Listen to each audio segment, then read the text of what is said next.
Bendiciones en este día, Dios los bendiga a cada uno de ustedes.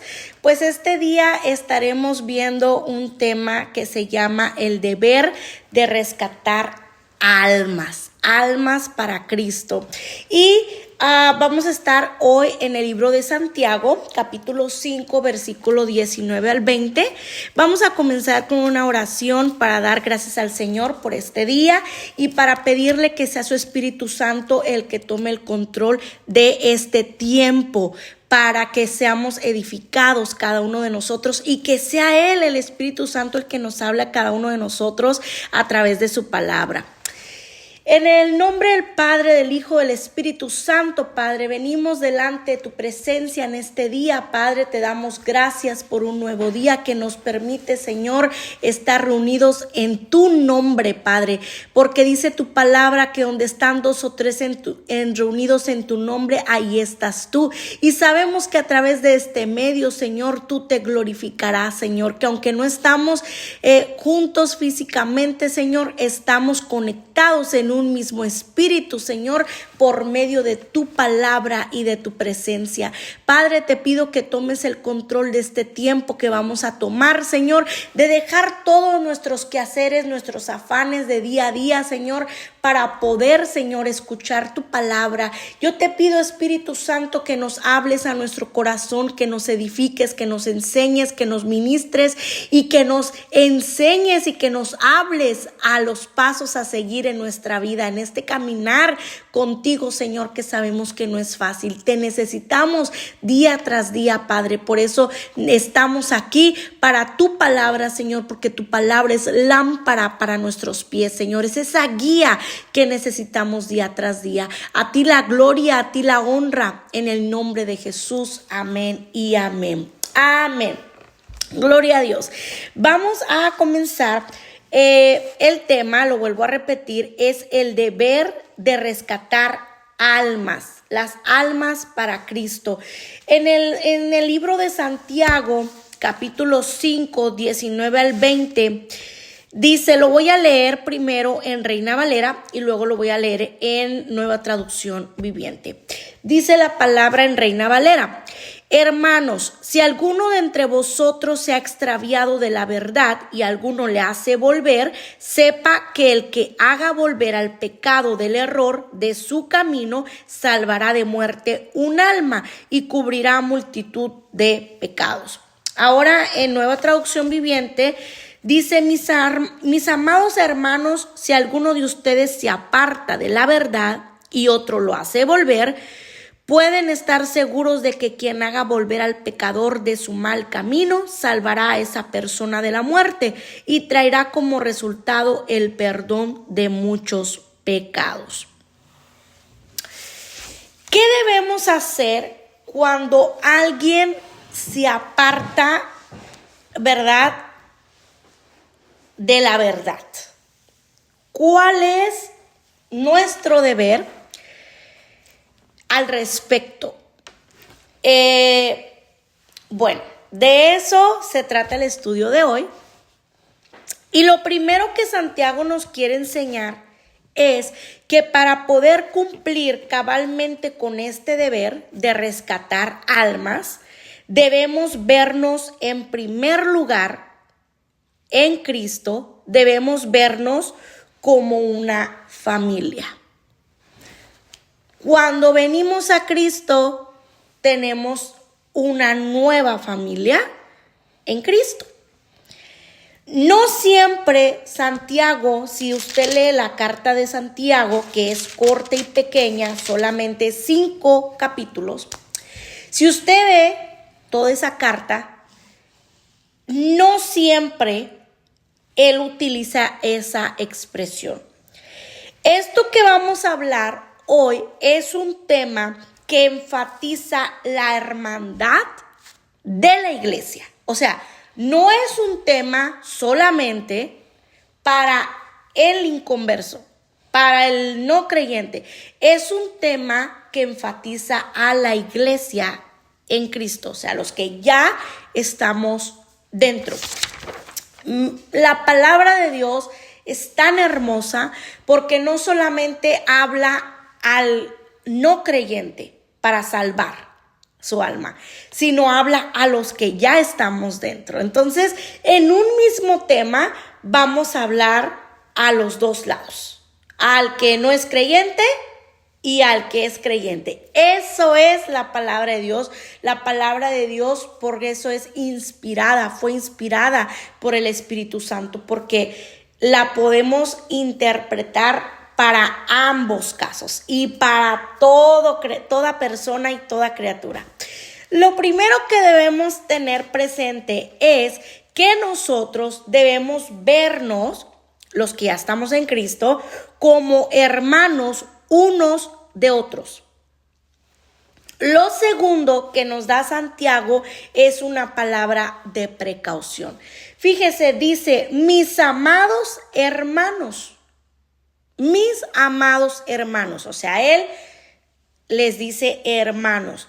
Ahora, dice, si alguno entre vosotros se ha extraviado de la verdad. O sea, en Nueva Traducción Viviente, si alguno de ustedes, mis hermanos en Cristo, se aparta de la verdad, ¿verdad? Santiago habla sobre un hermano o sobre una hermana que se ha extraviado de la verdad del evangelio.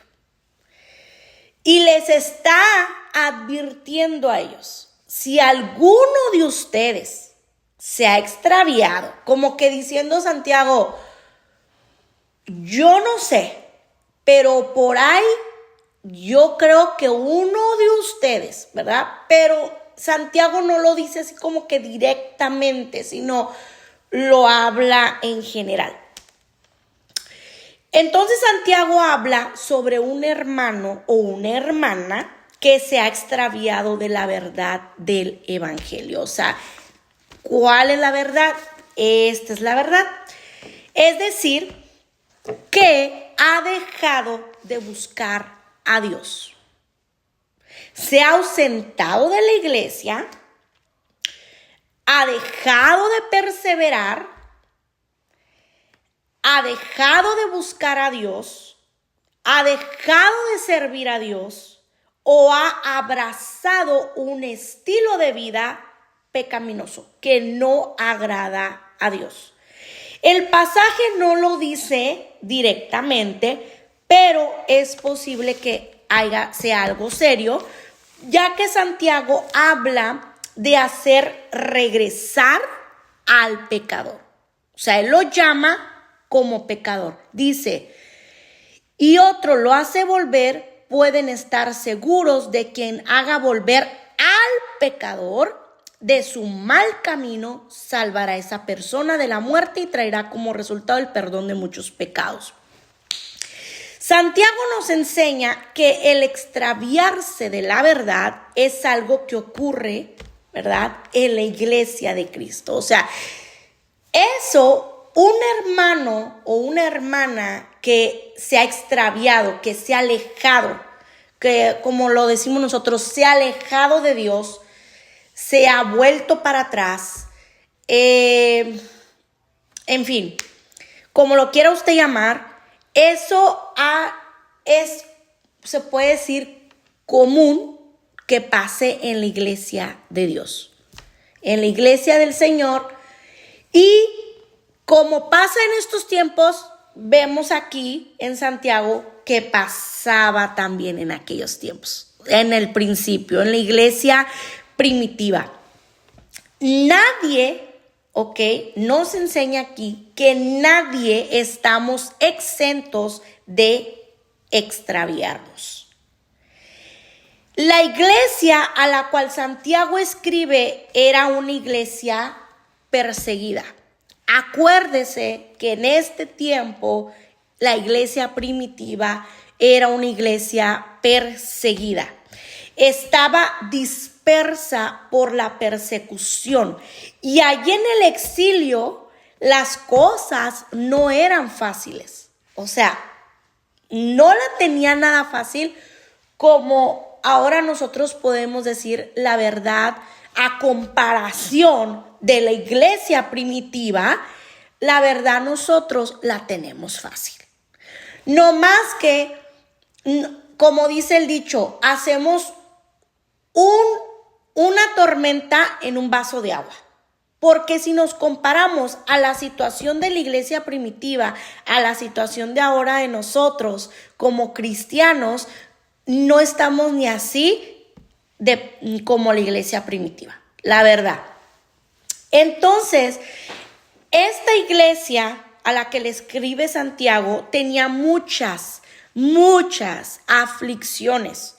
Como Santiago lo menciona en el capítulo 1, si usted se va al capítulo 1 y allí les habla de la fe, les habla de la constancia, les habla de escuchar, de obedecer, en fin. ¿Por qué? Porque estaba la iglesia pasando muchas aflicciones. Así que si las aflicciones no son puestas en las manos de Dios, nosotros, ¿verdad? Más bien, y nosotros no nos enfrentamos a esas aflicciones con la vestidura de la armadura de Dios, lo que va a causar es que nos lleguemos a apartar de la fe. ¿Ok? Ahora, te voy a leer según Primera Timoteo, versículo 19 al 20 del capítulo 1. Dice: aférrate a tu fe en Cristo y mantén limpia tu conciencia, pues algunas personas desobedecieron a propósito lo que se les dictaba a su conciencia y como resultado su fe naufragó. Himeneo y Alejandro son dos ejemplos. Yo los expulsé y se los entregué a Satanás para que aprendieran a no blasfemar contra Dios.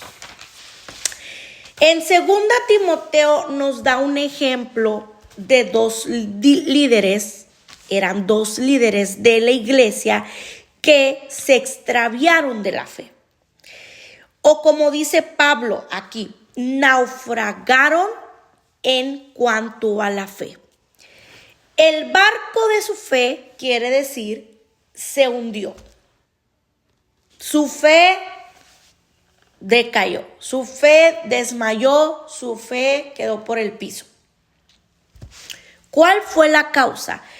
Ellos se apartaron de la doctrina bíblica y no mantuvieron su fe. Ni tampoco, dice aquí Pablo, una buena conciencia. Es decir, dejaron de luchar contra el pecado. No lo confesaron, sino que lo dejaron como que sin nada, ¿verdad? Dejaron que el pecado se apoderara de ellos.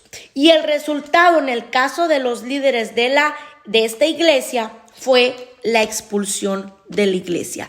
¿Por qué? Porque si no hay un arrepentimiento genuino, si no hay un espíritu que digas tú, me está constriñendo, me está redarguyendo, estoy sintiéndome, que sea tu Espíritu Santo el que te muestre y te dé ese arrepentimiento verdadero y genuino. Entonces ahí ya no hay mucho que puedas hacer. Solamente orar para que esa persona tenga un arrepentimiento verdadero. Pero mientras no haya un arrepentimiento, no puede seguir en el puesto que está, o que estaba, o que estaba liderando, o estaba sirviendo. No puede, porque eso es acomodarte en el pecado. Y cuando ya no hay ese redarguir del Espíritu Santo, quiere decir que tu espíritu está ya contristado. ¿Por qué? Por tanto pecado, por el pecado. Entonces, como dice Pablo, a quienes entregué a Satanás para que aprendan a no blasfemar. Cosas así como este ejemplo que vemos en 1 Timoteo de estos dos líderes de esa iglesia, no suceden de la noche a la mañana. O sea, no es que, pequé hoy y ya mañana mi espíritu está por los suelos. No. O, cometí esto en contra de Dios y ya mañana estoy en el suelo. No. Algunos hermanos, antes de apartarse de la fe, hubo un proceso. O sea, es poco a poco que te va llevando el pecado hasta dejarte mirar por los suelos. Por ejemplo, comienza con un descuido de tu vida espiritual. Dejaste de orar, dejaste de negarte a ti mismo, cosas que tú sabes que no agradan a Dios y las empezaste a hacer. Comenzaste a ser inconstante en tu asistencia en la iglesia.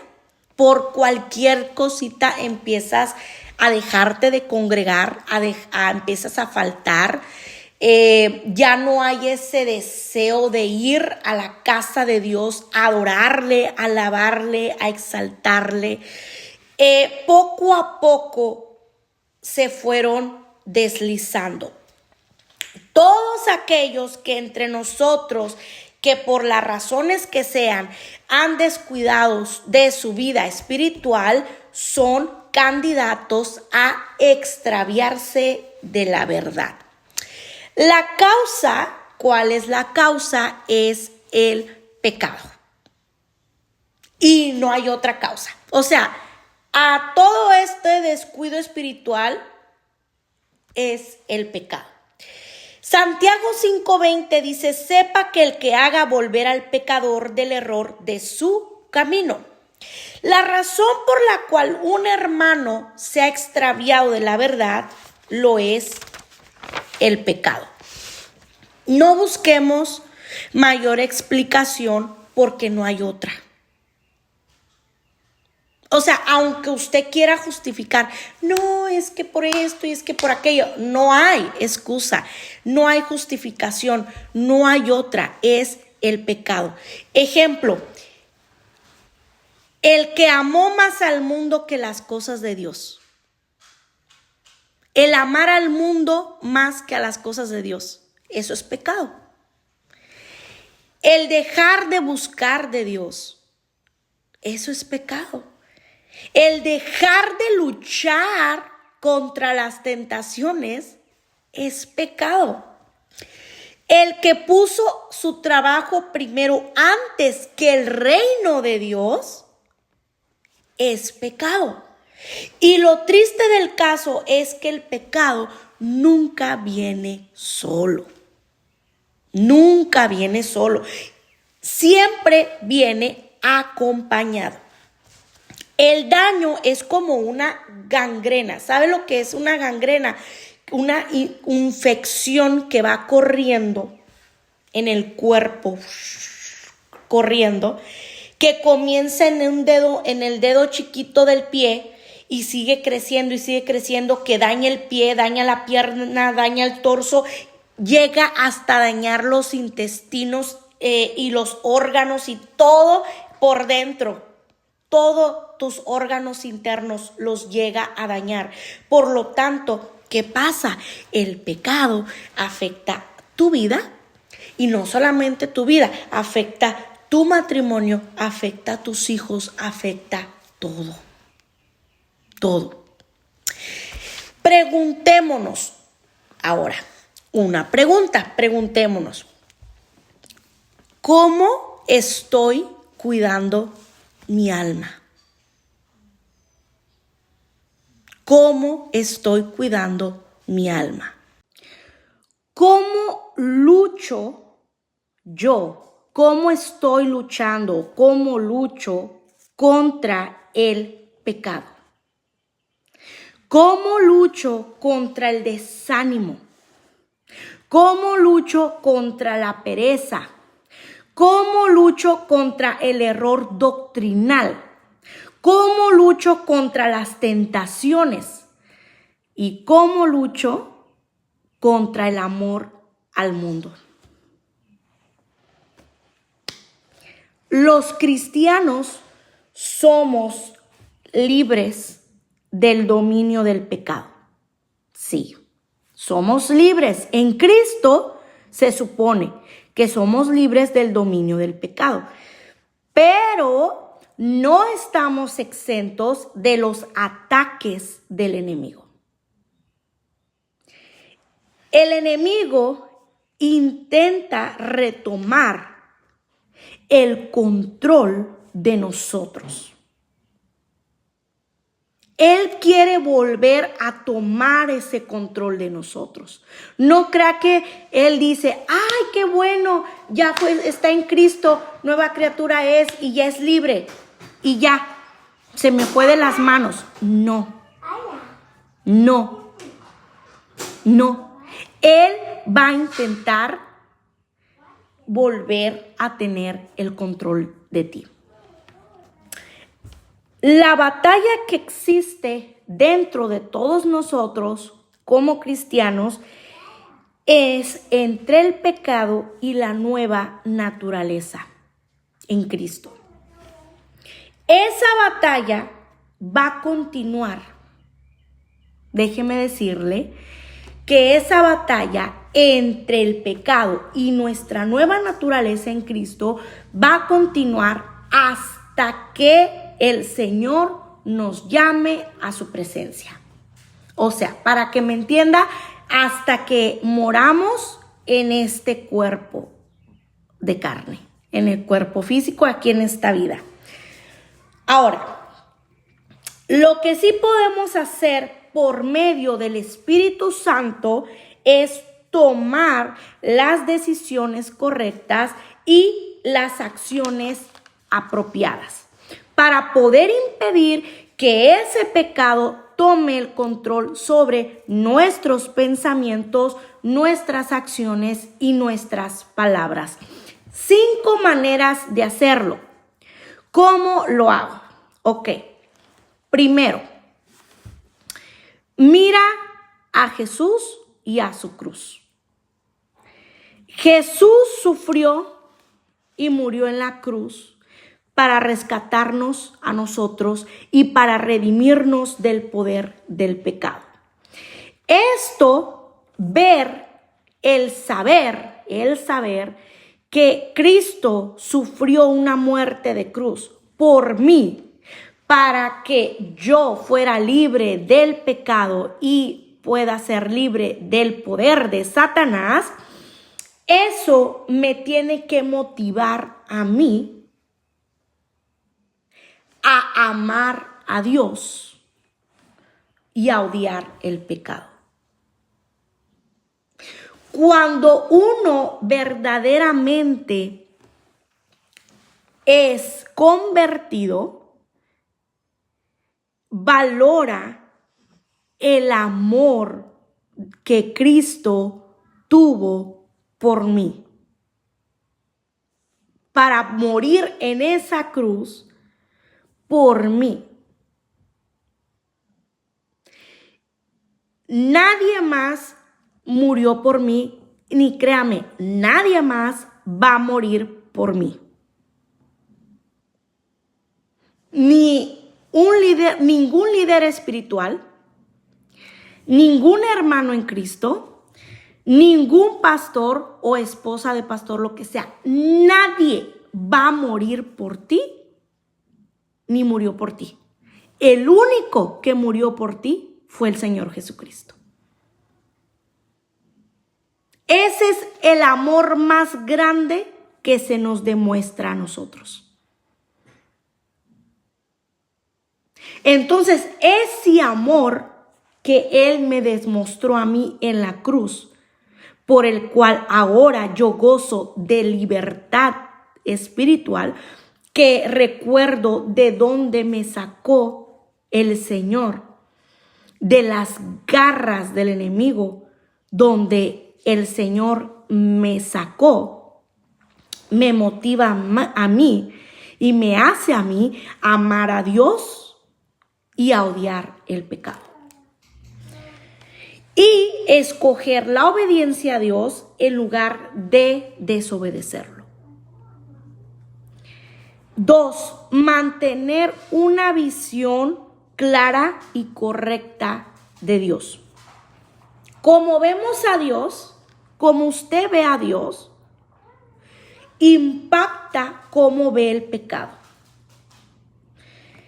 Ver a Dios como santo, santo y santo, 3 veces santo, nos lleva a nosotros ver el pecado como algo impuro. Si usted ve a Dios como lo que es, santo, santo y 3 veces santo, usted así ve el pecado como impuro. Pero si usted no ve a Dios como lo que es, entonces hacen como que Dios no mira, como que a Dios no le importa, como que Dios está allá muy lejos, en el cielo arriba de una nube y no le importa nada acá.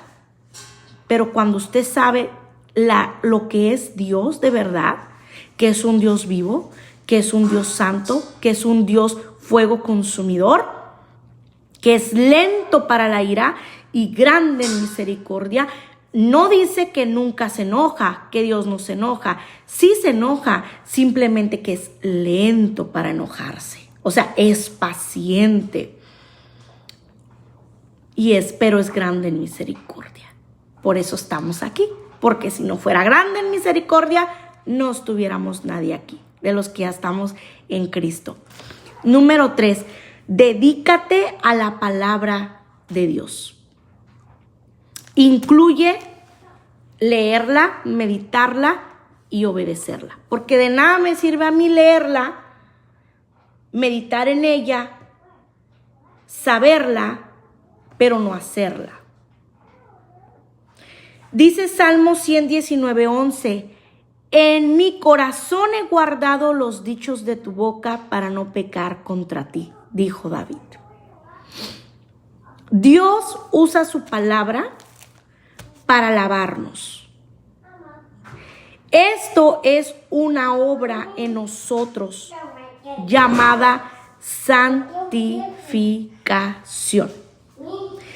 Cada vez que usted lee la palabra, medita en la palabra y la obedece, usted está en ese proceso de santificación. ¿Cómo es que nuestros pensamientos y nuestra mente se va renovando? A través de la palabra de Dios. Así es como ese proceso se va corriendo. Dime cuánto lees la palabra, cuánto la meditas y cuánto la practicas, y entonces se verá en qué punto del proceso de santificación estamos. ¿Cuándo se acaba ese proceso de santificación? Hasta que el Señor nos llame a su presencia. Cuando Él nos llame a su presencia es porque yo ya estoy lista y yo ya estoy preparada para estar con Él. Mientras no esté lista ni esté preparada, pues aquí sigo en ese proceso de santificación. La palabra, al leerla, al meditarla y al obedecerla, lo que estamos haciendo en sí es prepararnos para ese momento cuando el Señor nos llame a su presencia. Es prepararnos para llegar a esa meta. Es prepararnos para, por si Cristo viene hoy o viene mañana, usted esté preparado y listo. ¿Cómo se prepara? Con la palabra. 4. Sé diligente en la oración. Dice Mateo 26:41, Jesús le dijo a los discípulos, velad y orad, para que no entréis en tentación, porque siempre va a haber tentación. es que siempre va a haber esa lucha y el enemigo lo sabe. Por eso hasta nuestro Señor Jesucristo fue tentado. Continuamos nosotros. La oración es nuestra arma ofensiva contra el pecado. Cuando se trata de la oración, debemos nosotros, tener una mentalidad de guerra. No podemos nosotros darnos el lujo de orar hasta que nos sintamos con ganas de orar. Porque le voy a ser sincero, nunca en su carne, en su cuerpo físico, va a tener ganas de orar. O sea, nunca es que usted va a decir, ay, yo todos los días tengo ganas de orar. No. ¿Por qué? Porque estamos en un cuerpo de carne físico y porque estamos en un mundo, quisiera yo decir, ya estamos en el planeta Júpiter, Marte, otro planeta. No, estamos en un mundo lleno de afanes, lleno de cosas, lleno de aquí y de allá y de esto y del otro. Siempre va a haber algo, siempre va a haber cosas que hacer, siempre va a haber algo que me va a detener, siempre va a haber algo que se va a interponer en mi hora que yo quería tener esa hora, ese tiempo para orar. Siempre va a haber algo. Siempre. Entonces, usted no se puede quedar con, ay, voy a orar cuando tenga ganas de orar. No, usted no se puede dar ese lujo de orar simplemente cuando usted tenga el tiempo, cuando usted tenga ganas, cuando usted pueda. No, tiene que ser algo constante y continuo. No hablo de tiempo, no hablo de hora, hablo de que sea una vida de oración diaria. Diaria, o sea, no es que tiene que ser a cierta hora o tiene que ser tales días, ciertas horas. No, hablo de una vida de oración, o sea, que orar sea nuestra vida. Usted sabe que usted puede orar mientras usted va en el carro, manejando, usted va hablando con Dios, porque el orar no es recitar algo como la religión nos enseñó. Orar es hablar con Dios como estoy hablando con usted, como hablo con mi familia, como hablo con mis hijos, como hablo con cualquier persona. Es hablar con Dios. Eso es orar. Y yo puedo hablar con Dios ahorita cuando estoy aquí. Puedo hablar con Dios cuando estoy lavando los trastes. Puedo hablar con Dios cuando estoy manejando en el carro. Puedo parar de repente lo que estoy haciendo, hincarme en la sala, en el sillón de mi sala y hablar con Dios. Durante la alabanza en la iglesia, yo puedo parar mi alabanza y orar y hablar con Dios. Porque orar es hablar con Dios. Ahora, la oración,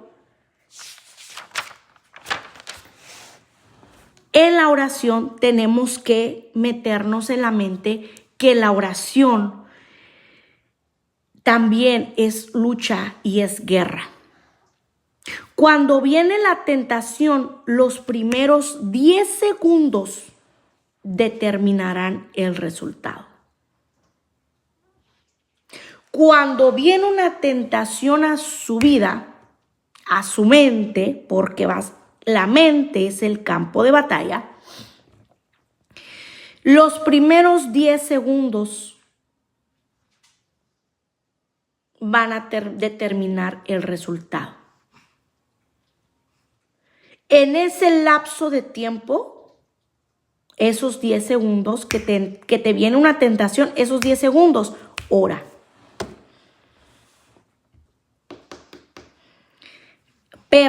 Una perla que te voy a dar.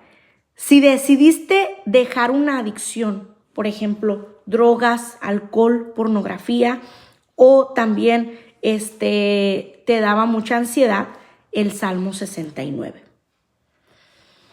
Viene la tentación de consumir o de hacer algo que sabes que no es bueno, que no es bueno para Dios.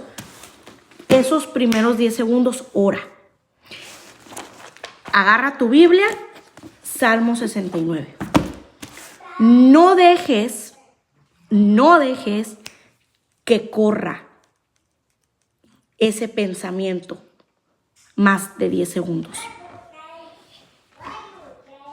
Porque puede terminar tu caída. Ponte a cuentas con Dios con regularidad. Yo me tengo que poner a cuentas con Dios todos los días. Porque a veces le fallamos a Dios sin darnos cuenta. Con algo que dijimos, con algo que pensamos, qué sé yo. Ponernos a cuentas con Dios es admitir nuestras faltas delante de Dios.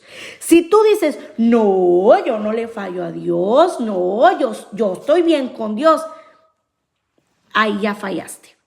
Porque nadie se puede jactar de eso. Nadie puede decir, yo soy perfecta. Porque no es cierto. No es cierto. Todos le fallamos a Dios. Y la mayoría de veces, déjame decirte, es con el pensamiento o con la boca.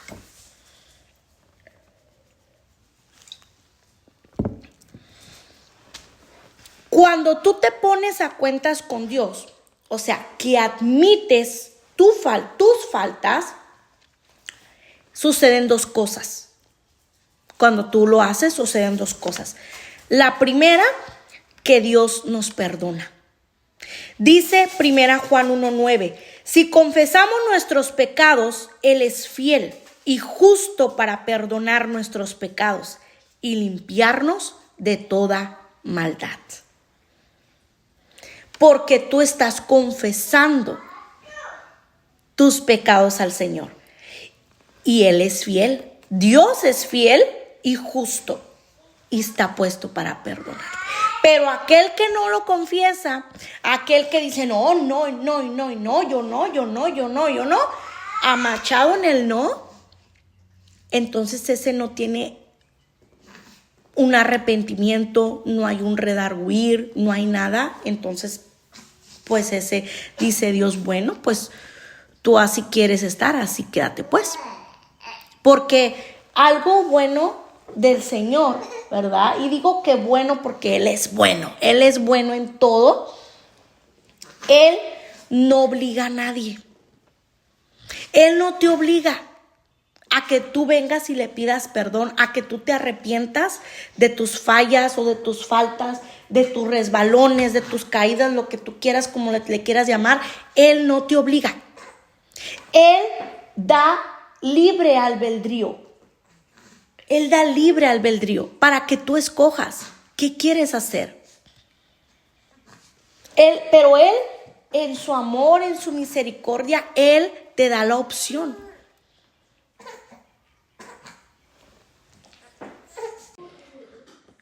Dos, Dios renueva. Otra cosa que sucede cuando tú te pones a cuentas con Dios es que Dios renueva nuestra actitud.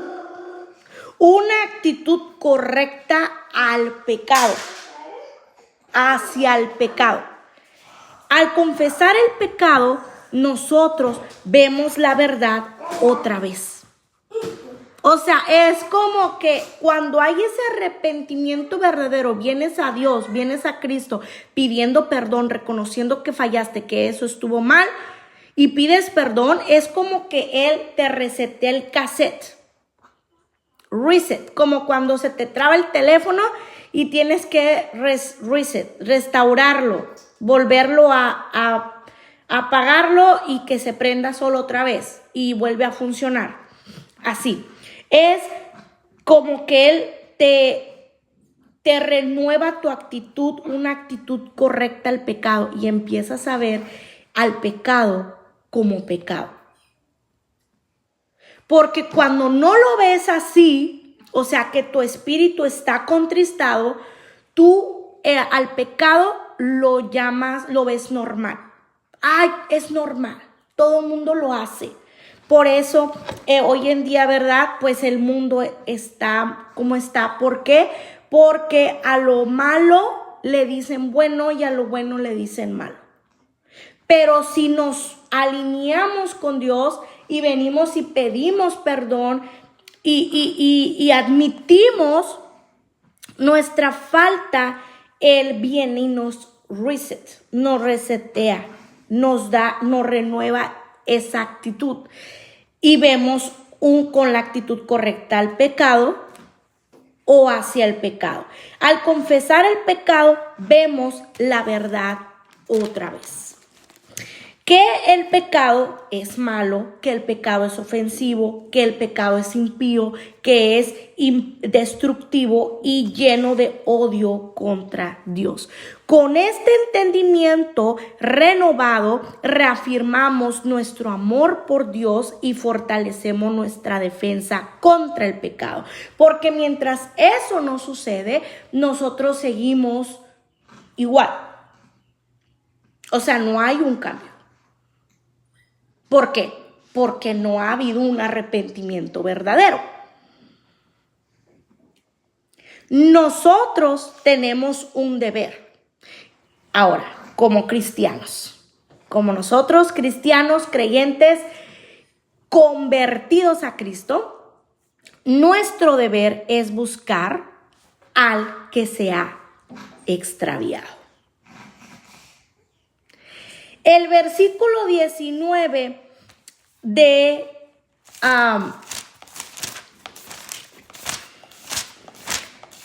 Santiago 5, el versículo 19 de Santiago 5 dice, y alguno lo hace volver. Dice, y otro lo hace volver. Ese alguno que dice en Reina Valera es cualquier hermano en la iglesia, o sea, cualquiera que esté en el cuerpo de Cristo. Santiago dice que el procurar hacer que un hermano regrese al camino de Dios no es exclusivo de los pastores o de los líderes. Ese llamado de ir en busca del extraviado es de toda la iglesia. Santiago dice que el procurar hacer que un hermano regrese al camino de Dios no es solamente para el pastor, no es solamente para el líder de la iglesia, de la congregación, sino es un deber de todo creyente, de todo cristiano. Hay hermanos y hermanas que están jugando con fuego y que son candidatos a naufragar de la fe. Porque como les dije al principio, es un comienzo, poco a poco. Y nosotros como hermanos en Cristo, dice la palabra que somos hermanos unos de otros. Tenemos ese deber. Voy a leerte en Romanos 15, el versículo 14. Romanos 15, versículo 14. Dice la palabra: mis amados hermanos, estoy plenamente convencido de que ustedes están llenos de bondad.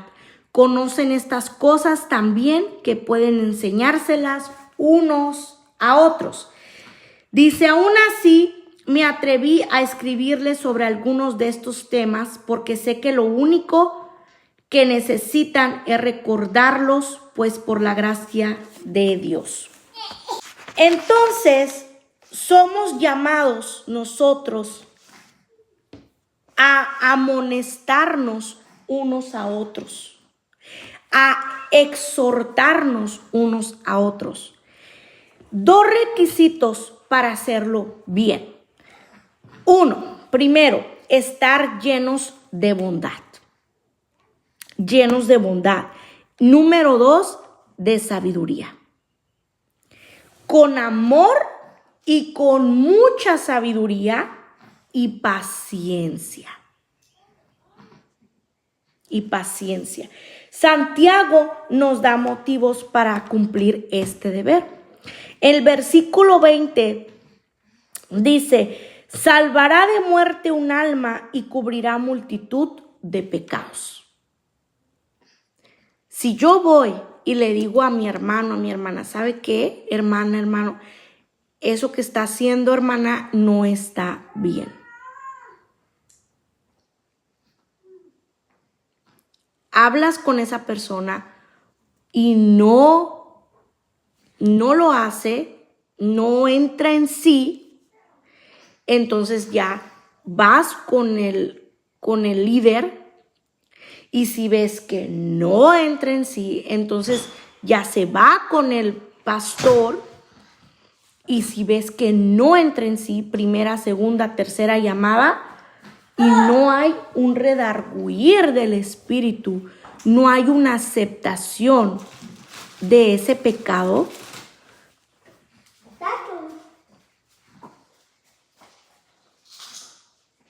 y vez tras vez que se le hable, que se le amoneste, que se le exhorte, saberlo hacer con mucha bondad, con mucho sabiduría, o sea, usar las palabras correctas para hacer ver a la persona. Ahora, hay veces que pasa cuando ya de plano, o sea, no puedes hacer ver a esa persona que su pecado. Quiere decir, la Biblia nos habla de diferentes tipos de mente. Y lo que puede hacer es, la Biblia habla de una mente reprobada, una mente cauterizada. O sea, que ya de plano no hay manera. Y no hay nadie, ya cuando no hay nadie que haga ver a esa persona, es porque ya su mente está cauterizada.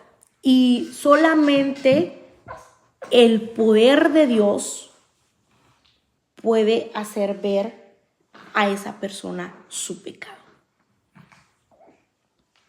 El primer motivo por el cual nosotros exhortamos al hermano, o lo podemos exhortar, que nos muestra la palabra, es salvar de muerte un alma.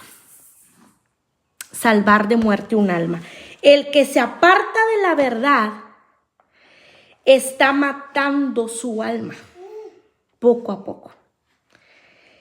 Fuera de Cristo hay muerte. Fuera de Cristo hay muerte. Solo en Cristo hay vida eterna. Todo el que no está en Cristo con una fe que se entrega en alma, en cuerpo, totalmente para vivir para Cristo, él no verá la vida eterna, sino la muerte eterna en el infierno. Por eso aquí Santiago nos dice, el que vaya por ese hermano, el que vaya por esa alma y que la haga venir para Cristo, o que la haga volver, la va a salvar de muerte. Va a salvar de muerte esa alma y cubrirá multitud de pecados. Dice el versículo, y cubrirá multitud de pecados. La fe verdadera trae pleno perdón del hermano errado. O sea, sus pecados, lo que haya hecho, lo que haya cometido, en fin, sus pecados son cubiertos para nunca volverlos a ver jamás. El amor que es de Dios nos debe llevar a nosotros a perdonar a ese hermano totalmente. Si ese hermano se arrepiente de verdad, que haya un arrepentimiento verdadero, venga y se ponga a cuentas con Dios, Dios lo perdona.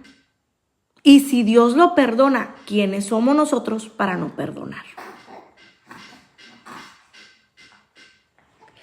El amor que es de Dios nos debe a nosotros llevar a perdonar a ese hermano totalmente.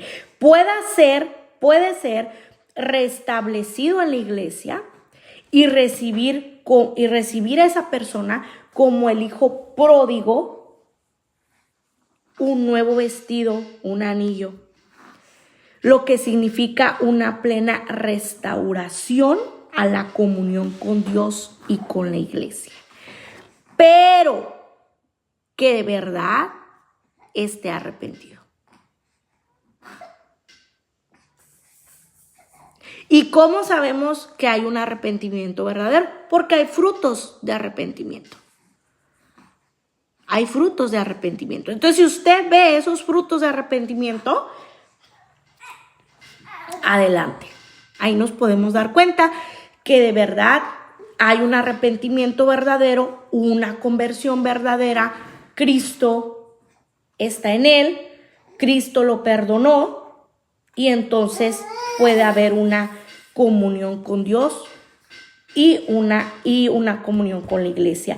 Y también en el día del juicio final, sus pecados habrían sido cubiertos por la sangre de Cristo. Detrás de esos motivos hay uno mayor. Hay un mayor motivo, el dar gracia, lo que por gracia hemos recibido.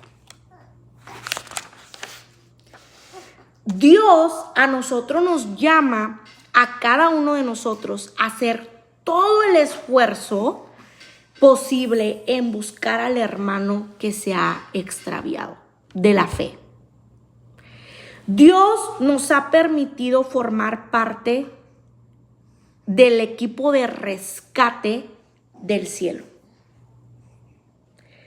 Somos parte del equipo de salvación de Dios. Debemos nosotros preocuparnos de aquellos que no conocen y niegan a Dios. Pero no debemos de olvidar a aquellos que han quedado atrapados en los escombros de Satanás. De aquellos que estuvieron con nosotros en Cristo, pero por varios motivos abandonaron. Y déjame decirte que no todo está perdido. Hay esperanza.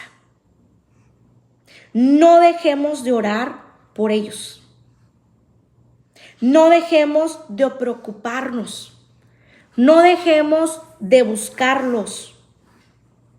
De buscar a aquellos que han dejado la fe. Ahora, yo te hago esa pregunta. Que sé que sí, que es un sí. Porque esa pregunta es un sí para todos. ¿Conoces a alguno?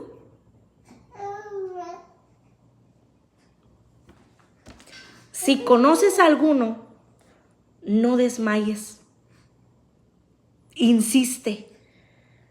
Somos afortunados que seamos siervos de Dios.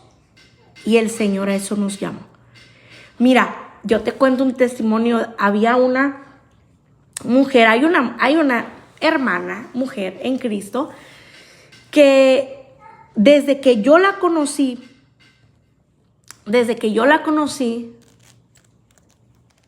yo no dejé de hablarle, yo no dejé de visitarla, yo no dejé de mandarle un mensaje, yo no dejé de estar ahí. Aunque ella no se congregara, ni en la iglesia, ni en mi reunión que tenía, la célula, era inconstante, vamos a decirlo así. Y sé que no había una conversión verdadera aún en ella. Y yo no dejaba. Y hasta la fecha, no dejo. Porque si Dios a nosotros no nos dejó, ¿por qué nosotros vamos a dejarlos a ellos? Cuando ella se entrega a Cristo de verdad y hay ese Espíritu Santo en ella, morando en ella, me dice un día, ella me dice, gracias por insistirme, gracias por estar ahí todo el tiempo, porque Dios así es con nosotros. No podemos nosotros decir, yo busqué a Dios. En realidad nadie buscó a Dios. Dios nos buscó a nosotros. Y Dios es tan paciente que así nosotros tenemos que ser pacientes. Y hablar la verdad, pero hablarla con mucha sabiduría, con mucho amor, con mucha bondad y con mucha paciencia. Porque así Dios nos tiene amor, nos tiene paciencia y nos habla con mucha sabiduría a través de la palabra. Y cuando ella se convierte, ella me dice, gracias. Gracias por insistirme. Y así Dios nos insistió a nosotros. A mí Dios me insistió, me comenzó a buscar en el año 2000, ¿qué sería? 2014 y luego en el 2012 y fue hasta el 2016 que fue cuando me afirmé en el Señor y de ahí el Señor me detuvo y ya no me soltó jamás. Pero el Señor estuvo ahí, hablándome. Y usaba hermanas, usó personas en el transcurso de esos años para venir por mí. Entonces, así nosotros tenemos que dejarnos usar por Dios para ir por ellos. Tanto aquellos que nunca lo han conocido, como aquellos que un día lo conocieron, pero se apartaron, se extraviaron. Y también entre nosotros, como hermanos en Cristo, podemos exhortarnos con amor, con paciencia, con bondad y con mucha sabiduría. Que el Señor ponga en nuestros labios lo que vamos a hablar. Siempre que usted vaya a hablar con alguien para exhortarlo, pídale guianza al Señor. Que sea el Espíritu Santo quien dirija lo que usted va a hablar y lo que usted va a decir. Porque si no es con el Espíritu Santo, lo único que, y lo hace en la carne, lo que va a pasar es que va a causar heridas.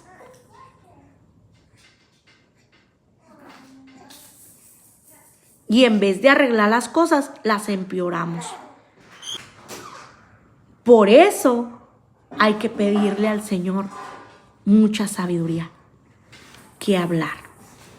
Esta es un arma muy poderosa. O das vida o matas.